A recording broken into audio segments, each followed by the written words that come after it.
All right, ladies and gentlemen, are you ready over there? You got all your tabs pulled up? Yes, I was able to refine them all, I think. All right. Now, you had somebody during the break call in and said they actually liked this. Yeah, a very nice gentleman called in. Was worried he was not in the demographic for which I was aiming. But we don't have incorrect. a demographic here. Well, our demographic is anybody that fumbles around the radio and accidentally lands on 550. That's our demographic on Saturday night. You're age 4 or age 104, it doesn't matter. Yeah.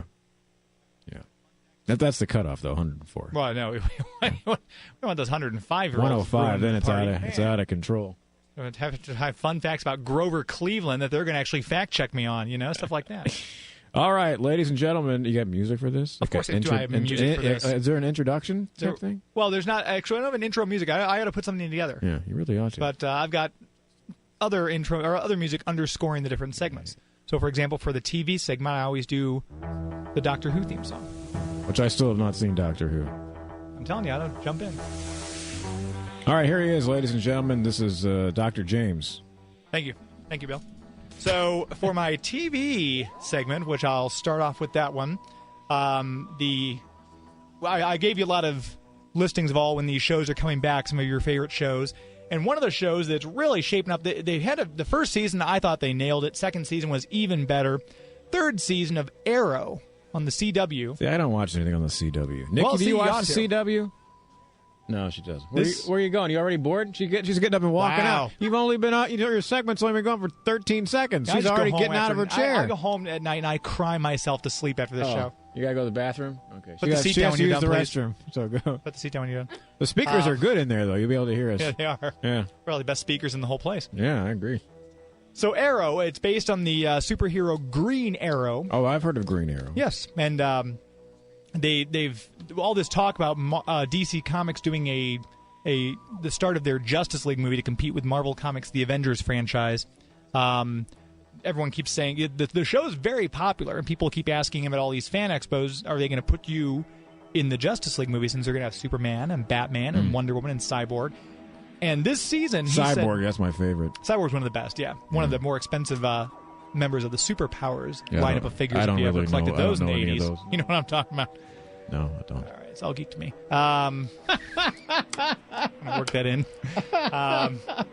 But Stephen Amell, who plays Oliver Queen / Green Arrow, has said that he's not worried about whether or not they put him in a Justice League movie, because Season 3 of Arrow is shaping up to be a TV version of the Justice League. They're going to have, as I mentioned before, they already spun off The Flash, the fastest man alive, from that show, and they're also now... is that the guy that goes to sporting events and then runs naked across the field? He is, yeah, just takes off everything. Is that his superpower? He's caught every night, but somehow he still manages to come back. That's his superpower is he has no shame. Okay, yeah, I thought so. I'd watch a show like that. That'd Why be not? something. A reality show called The Flash. He runs naked across this football field. That's right, sure. But they've already spun The Flash off. They're going to have on this upcoming season of Arrow, they're going to have Firestorm. They're going to have the Atom. And they're going to have, who was the other one? I just blanked on the name. Arsenal. They're introducing him. And they've just announced a new villain will be. They kind of hinted at him last season, but the Batman villain, Ra's al Ghul, or if you watch the Christopher Nolan franchise, Ra's al Ghul, who was played by Liam Neeson in Batman Begins.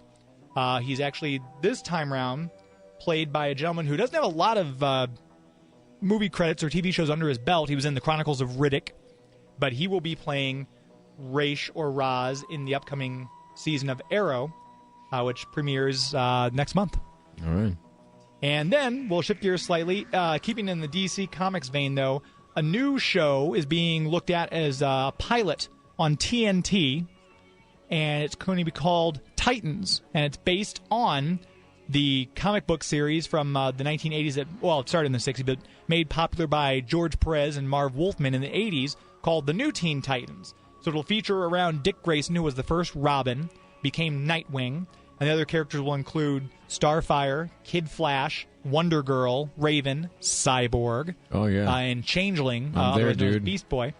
So that's looking at, they're actually very close to getting a pilot shot, and hopes that they could turn that into a full-going TV show. They've had animated versions on Cartoon Network right now with Teen Titans Go, which is kind of a little too comical for my taste. But they had a really good 2-season run of a show called Young Justice on Cartoon Network, which was really good. Kept in the same kind of vein with the Justice League animated series from the early 2000s and back to the Batman animated series in the early to mid 1990s. How much television do you watch, honest to God? I honestly don't watch as much as you probably think. I keep up with stuff. I watch more than I should probably. But another one you're not watching, you should be watching, is Walking Dead. Now, you've told me this several times. Yes.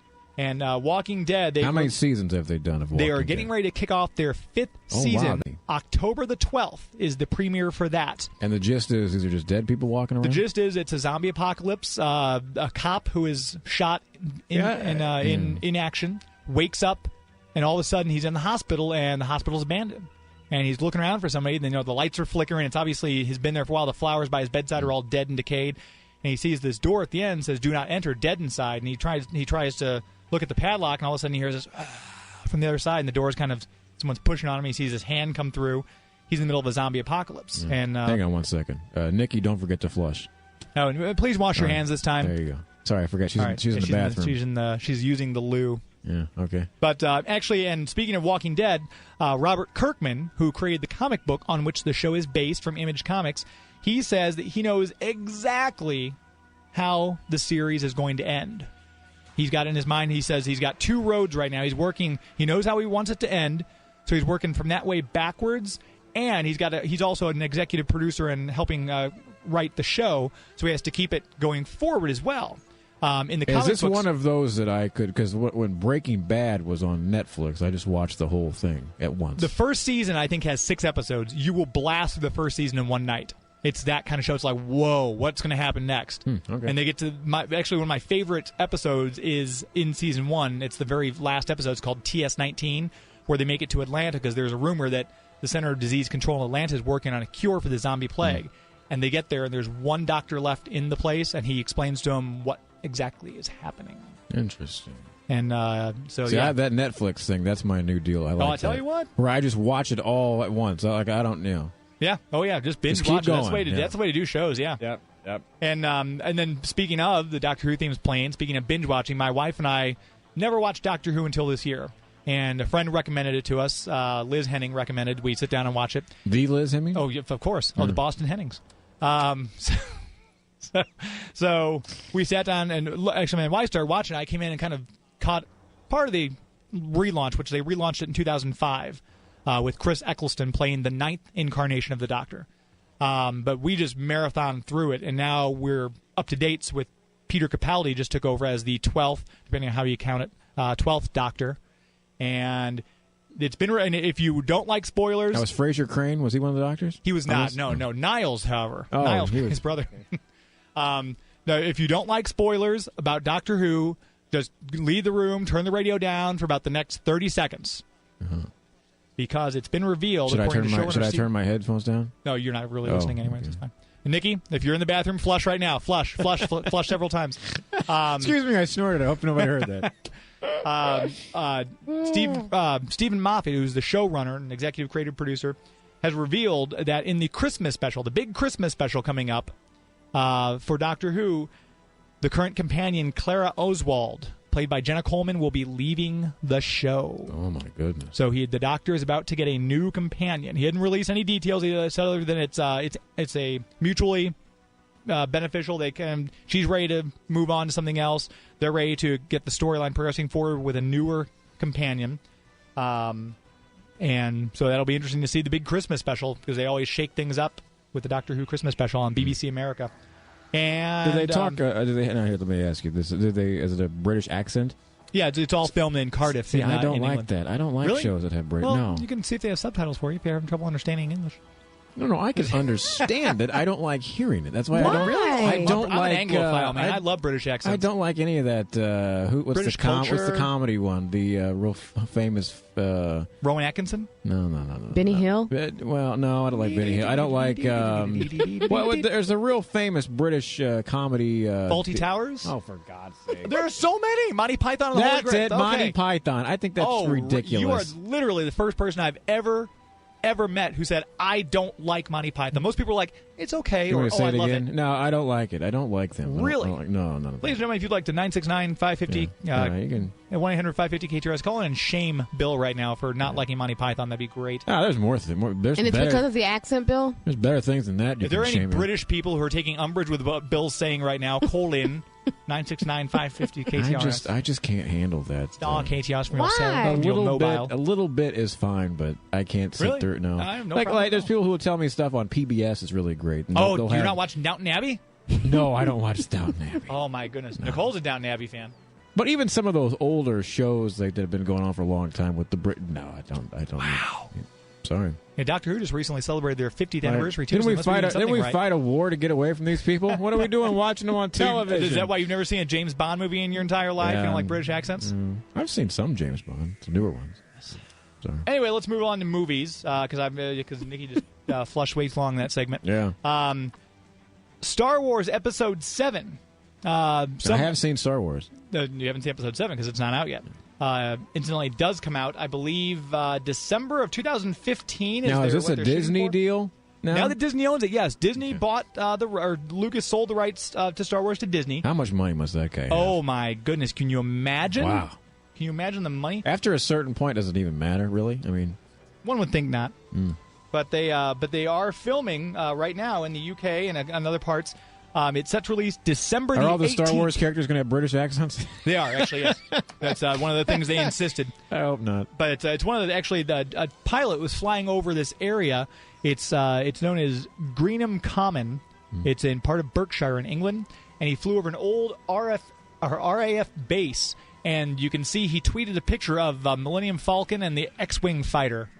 And you can see them, I guess they're filming some stuff there at the air base. Yeah. And it's really cool. So that's set to come out December the 18th, 2015. If you're keeping track and marking that on your calendar as well. Remember that one time you dragged me to the comic book thing, and I had so much. And fun. I couldn't get the names right. And I called what's it, R2D2? What's the other one? C3PO. Yeah. I have a friend named Carl who makes that same mistake. Yeah. Now, embarrassed. Switching gears to comic books for a moment. I just discussed Robert Kirkman. If you're an X-Men fan at all, the big event going on, they're about to release the third issue, I believe, in October. So you can still get issues 1 and 2 if you're under your comic book store right now. The Death of Wolverine. They're killing off Wolverine. Are you kidding me? But they also killed off Superman and broke Batman's back and killed off Green Lantern. So Wolverine's probably going to come back. They killed off. How many times has Jean Grey died in the comic books? Come on, am I right, Bill? Jean Grey died about 20 times now. Bill, high five. No? All right. Jean Grey. Phoenix. X-Men. Scott Summers. No? Sorry. All right. No, anyway, they're killing off Wolverine. His healing factor has been taken away. Who took it away? I don't want to. You have to go buy the comic books. It's not my job to sit here and tell the whole story. Are you serious? And so, because without his healing factor, he's been alive for they estimate probably about a century. Yeah. His healing factor has kept him young. If you saw any of the X-Men movies, if you read the comic books. So it's a 4-part miniseries called The Death of Wolverine, and this is going to be, they said it's the biggest thing to shake up X-Men since he had his adamantium ripped out of his skeleton by Magneto back in 95. Yeah. Remember that? Magneto? We're going to start calling this segment The Death of Bill Cleveland. We're going to call this. Yeah. And I'll switch gears very briefly here to, we'll finish up with video games, as they're called. Watching James push all these buttons and move all these things around is like watching him play the piano or something. He's gotta... Oh, that's even more complicated. I couldn't do that if I wanted to. But PlayStation. I have heard of PlayStation. You have? Okay, so we're making progress then. Yeah. PlayStation, evidently, is doing really, really well with their sales numbers. Sony continues. They completely, according to Joystick, the MPD let loose a flurry of standard monthly sales figures. They've been doing really well. They're outpacing Nintendo and Microsoft on the Xbox and the Wii U, respectively.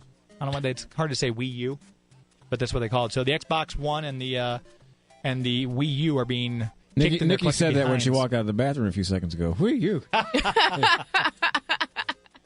And you're playing this Mario Brothers music, right? Is that what that's it's a video from? game I used to love Mario Brothers. Did you? I bought a little control. I was in Nashville, Tennessee during the holidays, like 5, 6, 7 years ago, and I found there was this little kiosk was selling these little controllers, and you just would plug them into the television. Yes, and they play you all could the old play school like games. Contra, Russian Attack. And I loved all, because I think I could actually keep up with those old games as opposed to some of the new stuff I can't figure out. Yeah, there's certain ones. I'll be honest, I'm not that adept with the some of the ones that are coming out now.